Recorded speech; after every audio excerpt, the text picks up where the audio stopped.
You know, I knew it was gonna be legendary, but this is just next level. I mean, you guys just have no idea. So from the beginning, this trip was always gonna be different. Wherever we went felt like something new for me, where somewhere there's never been, and like every experience was just a surprise. It's a really difficult question to answer because I don't know if I had any preconceptions as to what it was going to be. I'm sitting here now and I'm worried about this interview because I genuinely don't know how I'm going to sum up the ridiculous experience we've been through. Out here in the fields, I fight for my meals. I get my back into my living. I don't need to fight to prove I'm right. I don't need to be forgiven.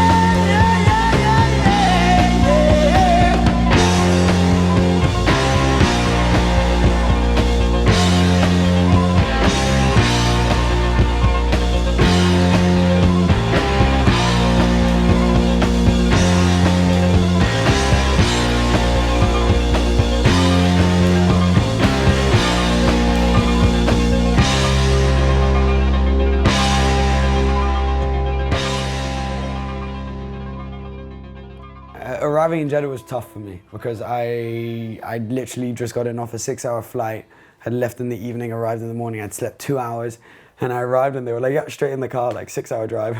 Great.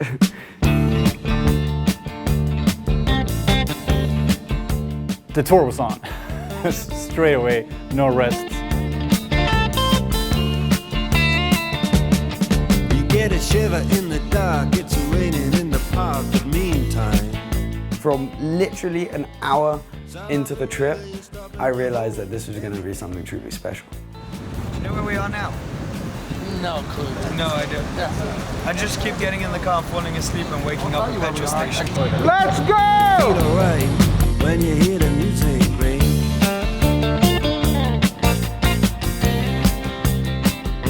So honestly, that first day when we started driving, like, we weren't expecting much, but the roads that day were just incredible. Coming in out of the rain, they hear the jazz go down. The road from Al-Baha to Abha was amazing, has to be done in a sports car. The curves were just perfect. The views were amazing. But the horns, they blowing that sound. So when we got to Abha, I think everybody got a very Saudi welcome. We were treated with a sing and a dance, and I went up on stage and had a dance with a few others.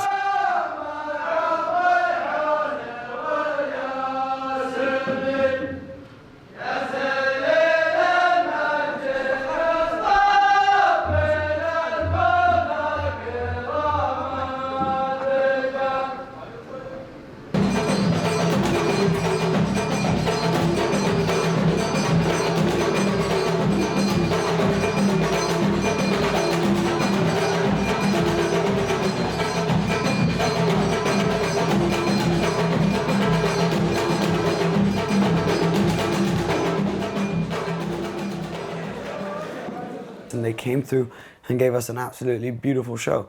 And it was the best way to sort of be dipped into the Saudi culture, from getting a bit of the history to getting a bit of the local music and dancing. We even got involved at one point, which was very, very good fun. That really did set the precedent for the rest of the tour in the sense of feeling welcome here.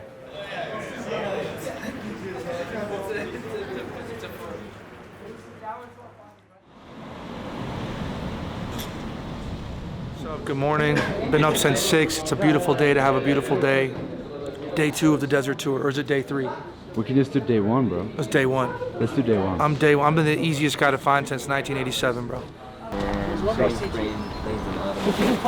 Yeah. Woke up 15 minutes ago. Not driving. I just called my mother. Hang on. Come on, you know that cars. Who am I calling? I don't know. Get out of my face, I can't think that. But it's just awesome. I love it. I love the laid back way of life. I love how everyone's kind of like, nah, it is what it is. There's no kind of stress. There's no kind of like, oh, we have to do this, we have to do this. Everyone's kind of like, laid back. I love the driving rules. just merge. There is none. There's no stress though. It's not like nobody gets angry. Everyone just flows together like water. It's lovely. So yeah, in answer to your question, I'm loving it. That was a very long answer. I apologise.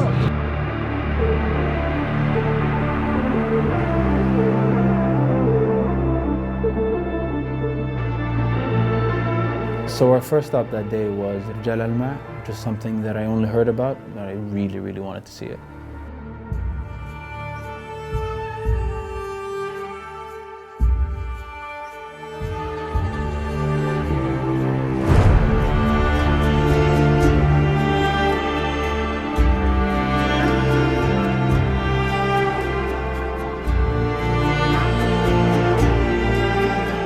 The whole village is like built into a mountain, and it's just overlooking this huge concrete circle.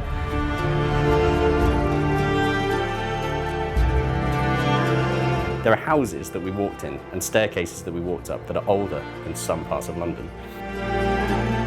I climbed up once, was out of breath, came down, I forgot why I came down. Oh yeah, I came down to get another drone shot, and then I was so out of breath I couldn't go back up top. Altitude's getting to Porter. Can I just say something? Yes. We've just gone down. We're at sea level. So there's no altitude.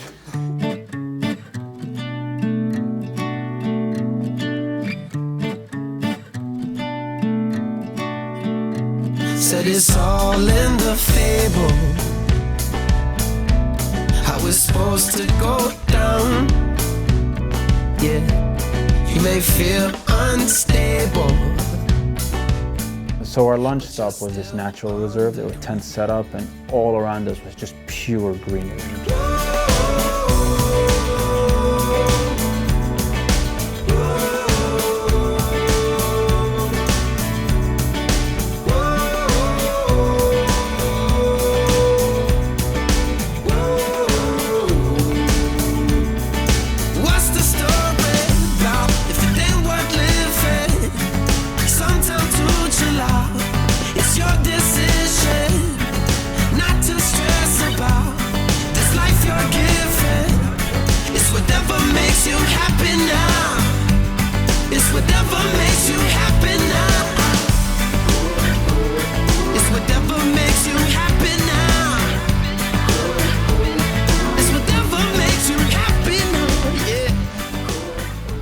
We are on the cliff next to where the rope people used to live. So there's a village on the side of a cliff that was completely isolated from civilization until maybe 40 years ago. But that's a heritage site.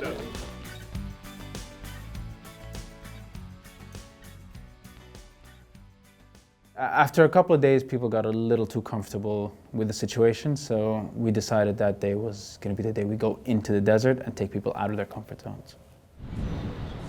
Me, Eddie, Randy, Henry, and Ayo. People who don't know how to drive manual are in this car. This is the only automatic car. So, the people who aren't real drivers are in this car. Okay, go. It's good? How do we load? The petroleum popping over. Yalla, yalla, yalla, yalla, yalla! That includes you, by the way.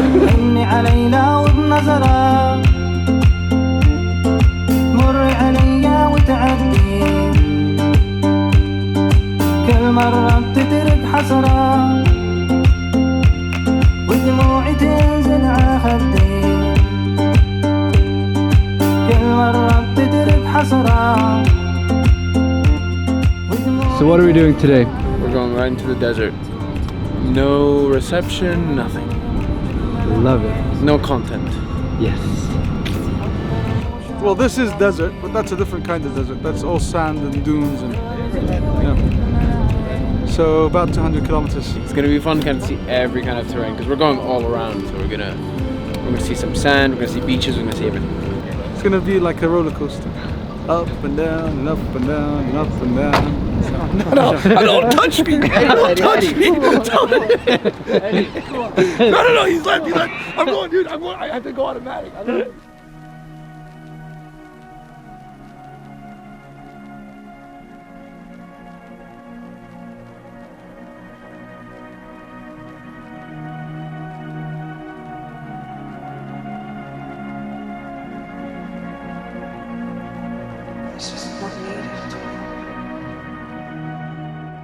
So on the way to the desert, we had a stop that was a bit of a surprise for us, and we weren't expecting it.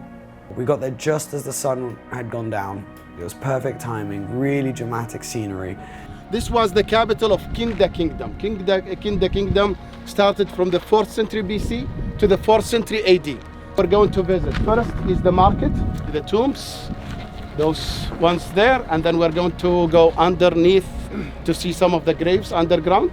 So we got to look at the village and how they lived, and then we had to go into the tombs. And getting told to walk into a tomb is not the most comforting thing in the world. It was dusty, it was this little room, it was full of bats. It's somewhere I would never imagine enjoying to be, but it was actually just fascinating and I loved it.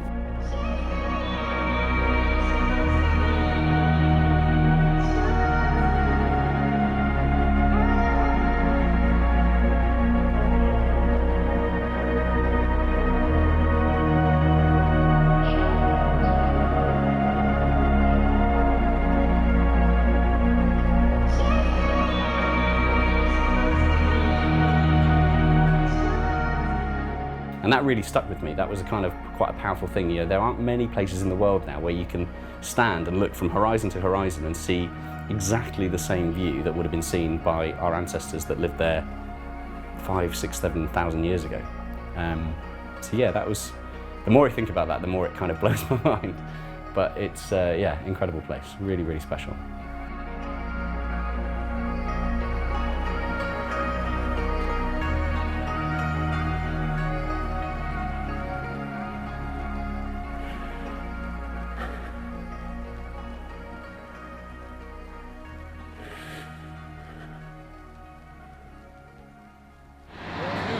We're putting the cars on a flatbed, getting to different cars to go into the desert.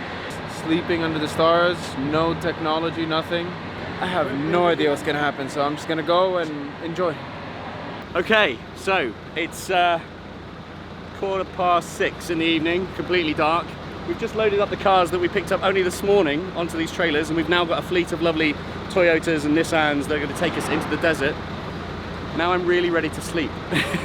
And you know, I was actually a little bit upset that it was dark, and I was thinking, oh no, we're going to get to the desert, we're not going to see what it's like. But the amazing thing is we're going to go to bed or go to sleep in the darkness, and we'll only discover what's around us in the morning when the sun comes up, and that's going to be sick.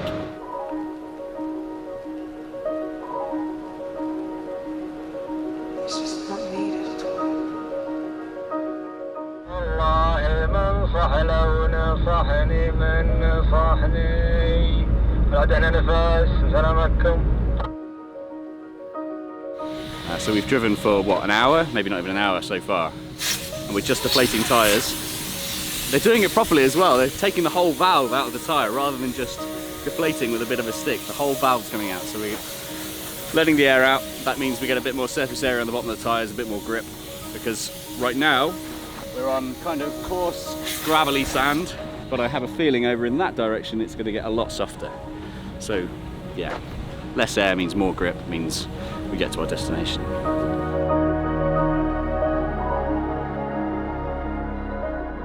Empty Quarter was odd. Driving in there was unbelievable. I will never forget it, but it was an odd feeling because no one knew what to expect, and we'd all heard these stories about the Empty Quarter, the biggest sand desert in the world, and how, you know, if you get lost, you will die. If you get bitten by a snake, you will die.